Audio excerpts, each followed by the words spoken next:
Yes, so just touched down in Euston from Manchester. Here we are. Lovely, lovely little hotel. It's almost like I've got a new apartment.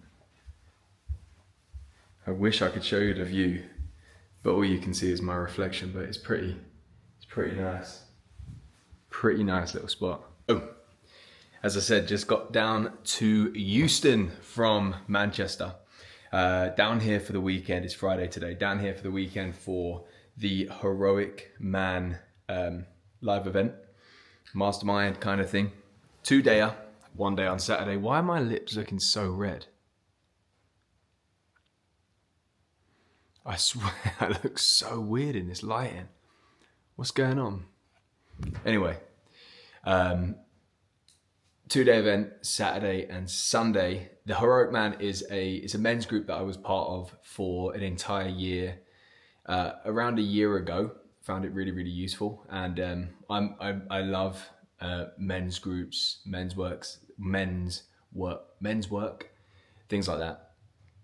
Guys getting together, being open, vulnerable, but at the same time pushing each other.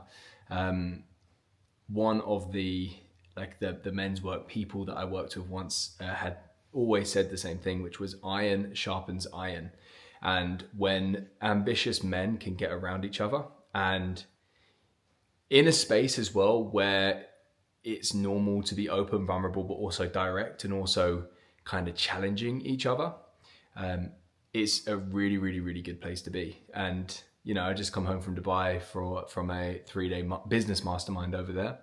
And then straight away traveling down here, I find these events, these things, so useful. Even just getting out of your normal environment, your normal habitat is really, really useful, and just shifting your inputs. You know, so many people, especially, you know, coaches, we try and build a business just stuck behind our laptop the entire time. And you know, the more locked in you are, the more that you're just stuck in the same 4 walls, typing away on your laptop, trying to build your business, but at the same time, trying to be someone that's worth following, trying to be a leader. And there's nothing better than actually breaking out of those 4 walls, going somewhere else that potentially challenges you, that potentially is like a step out of your comfort zone, and having new inputs. Because like I always say, I really believe that it is your creativity and your leadership that's going to be able to grow your business more than anything else. Creativity in terms of having unique and good and new ideas that the market hasn't seen before, that allow you to stand out, especially ideas that have utility, like ideas that are mechanisms and things that your market can use to get results. And leadership in terms of like, you need to be someone that's worth fucking following.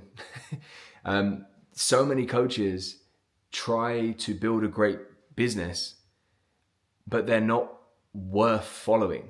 And they can have all the strategies in the world. They can have all the tactics in the world. You know, they can try all the funnels and everything. But if you are not someone that is worth following, if you are not someone that people would like to get close to and would like to slightly be more like, you're going to have a really fucking hard time. So getting out there and being able to actually, you know, develop yourself, grow yourself and everything else is really, really fucking important. So anyway, it's one of the reasons I'm here. 2-day event. It's right at the end of the year, of course. So getting really, really clear on vision for 2025. And I'm not actually sure what's going to be part of this, but I know that things like this, I love them, and they're always good. So I'm going to film the weekend, not everything. This isn't going to be like some sort of vlog, but I'm going to film the weekend, and I'm going to probably just film a few things, keep checking in and sharing little things that you might find helpful, useful, or even entertaining. That's the view I was talking about.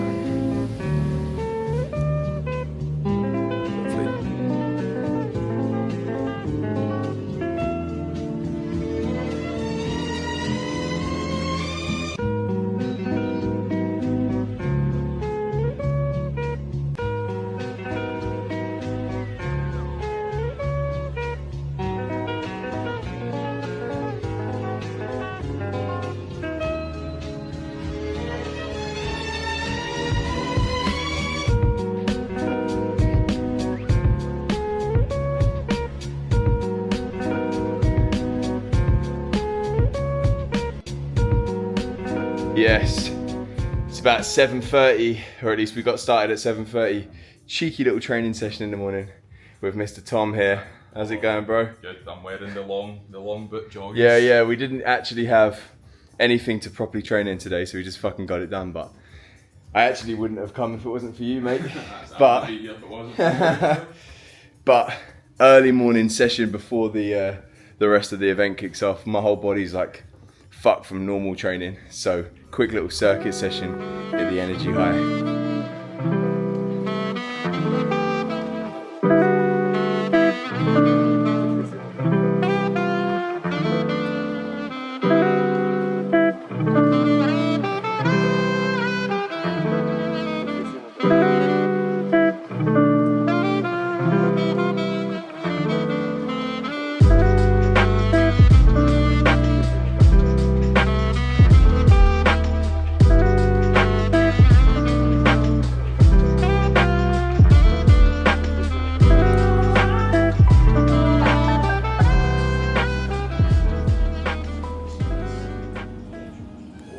So, post-event solo cigar, being really quiet because there's people here talking into the mic. Hopefully you can hear me all right. Sunday night, good event, great event actually. And by the way, as you probably are already aware, I love cigars, right? Started smoking them 2 years ago because I used to live in Dubai for 2 years. And I smoked a lot of shisha. And I loved smoking shisha while I was thinking, reflecting, or doing creative work. And, you know, like right now, everyone else went home. So not much else to do. I've got a hotel for tonight anyway. To come to a nice cigar lounge.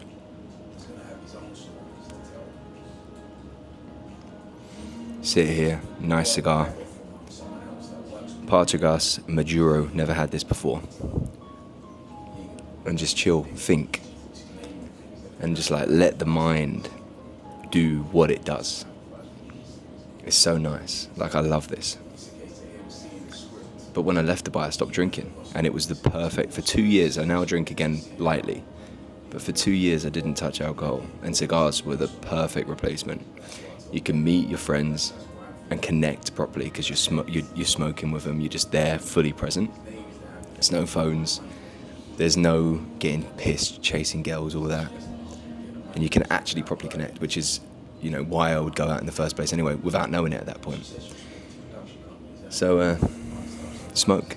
Joking, but it's lovely, man. Like, you need to, you know my whole thing, like, compete on creativity. I always say it, like the more novel ideas you can have, flesh out and put into the market that are good and have utility, the better off you're going to be, and the less you have to compete on force, on who can do more, because it's really who can have the best ideas.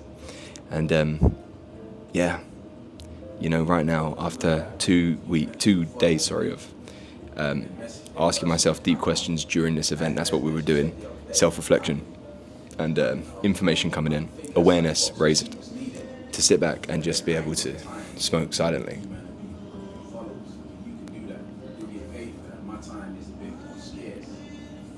It's beautiful, and the mind just works in the background. It's called the default. It's called the default network. When you're not. There's two kinds of thinking: divergent thinking and convergent thinking. When you're working hard, when you're locked in, when you're pushing, you're in convergent thinking, converging into one thing. And you think logically, you can do like sums better, and you can focus on one thing. But creativity is not there. Divergent thinking is the opposite, when you release your focus. And often, creative insights will happen, and creative problems will be solved when the default network is activated.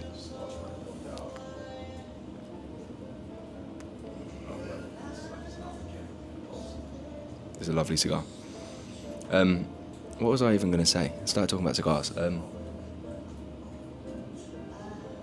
this week's event was good, weekend. But here's the thing, right? This is where a lot of people go wrong with self-development. The whole weekend was all about going deep into who we are, what we want, raising awareness around things. Nothing to do with the group, but just like the human population. Many of the men that were there today, there was 40 of us. Many of them will think the work is done. They've raised awareness around things and they'll go back into their life. And the problem is, so easy to then go back into unconscious behaviors and just go back to the same. And they'll come back to the next one. Same shit will come up, same pattern arises. So awareness is only step one, right? So a lot of, whatever I've become aware of now, the work only has just begun. If you're ever trying to change yourself, you're trying to focus on improving yourself. Self-awareness is curative, but only once you act upon it. So self-awareness is part one. From there, we need to actually stay conscious in the times when you'd usually go back to your old patterns. Stay conscious, stay aware, and then take that new action. I talked about this in the identity training. But I wanted to share one of my insights.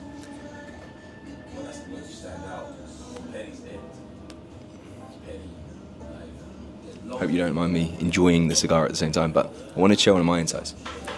We worked a lot on, I hope you can hear me over that. We worked a lot on values. And values are so important to understand, because when you understand your values, your life should be in alignment with your values, and mine were. But it's interesting, right? All my values are very much like driving forwards things, the things that I like for myself a lot of the time.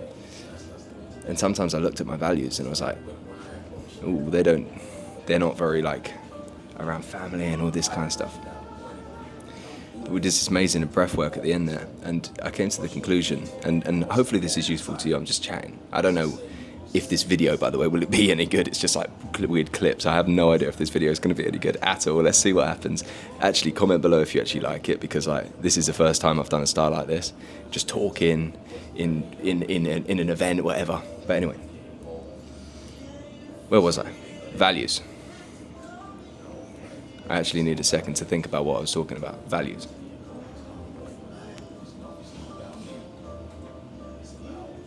Oh yeah. Values. So the definition of values, right? The reason why we need to understand our values is because they're all unique. We all have unique, different values. This is the problem with following the crowd, of doing what everyone else does, and why so many people end up unfulfilled, hating their life, not very excited by their life, because they've followed the crowd instead of understanding themselves and their own values. Anyway, mine are very much mission oriented. Mine are very much driving forwards. When I'm locked in, I love it. It's my most enjoyable thing, is to be working towards my purpose, the impact I want to have in the world, and all of that kind of stuff. And funnily enough, sometimes I can feel guilty about that. Should I think I need more balance and stuff? And during the breath work, it hit me. No, we're all wired differently. When you understand how you're wired, you lean into it, because that's going to be your fucking superpower. One of my superpowers is relentless consistency, because I actually love it anyway. It's hard to beat someone that actually loves it, and that's one of my superpowers. So when you understand your values and you know you love something, fucking lean into it, because it's going to be your power. It's going to be your superpower. That's one of the biggest things I took away from today. Don't give yourself a hard time that you're not doing things like other people, because you're fucking good at what you do and you love it, so fucking push. And there was one other thing that really stood out to me as well. It's kind of linked to what I just said before. I'm reading this book at the moment. It's called The 7 Frequencies, and it's just a model of a way to see these different communication styles and frequencies and kinds of people, basically. And I think this is so important for coaches to understand their frequency. It's called The 7 Frequencies. You can take a test on what yours is. I'm reading a book on it at the moment. It's only a short book, but Mine is challenger. Like, and whatever your core one is, you can be all of them. You can tap into all of them, right? But whichever one your core one is the one that is the most authentically you, the one that will be most natural, the one that will inspire the most people and attract your people as well, right? And I think too many people try and be, especially in like the coaching world, try and be different people that they look up to. You know, I said this to my clients straight after I came up with this insight. I said to them, like, not that they are trying to, but it's very easy to do this. I said to my clients, don't try and be me. You know what I mean? Not that they all are, but like, it's very easy to do that with someone that you're working with. Because when you can understand your own frequency and lean into that, you will have your most authentic communication style. Things will come across so much easier and so much better. And this again has been a huge insight to me. And again, it's similar to the values thing. It's leaning into something, right? Because a challenger out of the 7. There's healer, commander, challenger, maven. There's loads. Seer, motivator. I might have just listed them all there. There might be one missing. But the challenger calls people to their highest calling. The challenger that will call people forth, you know, will say, I know that you've got more here. I know that you've got more. I know that you're being called for more. I know that you have a higher calling here that you're not answering. And it was so accurate when I read it. But I haven't fully leaned into that. I don't always fully lean into that because I'm aware of the downsides of it as well, you know. And as I read that and I was understanding this, and again I was looking at these values and I was doing this work, it hit me. Like, the people that we all look up to, that are the influential people, you know, that have what we want, they've lent into their frequency unapologetically.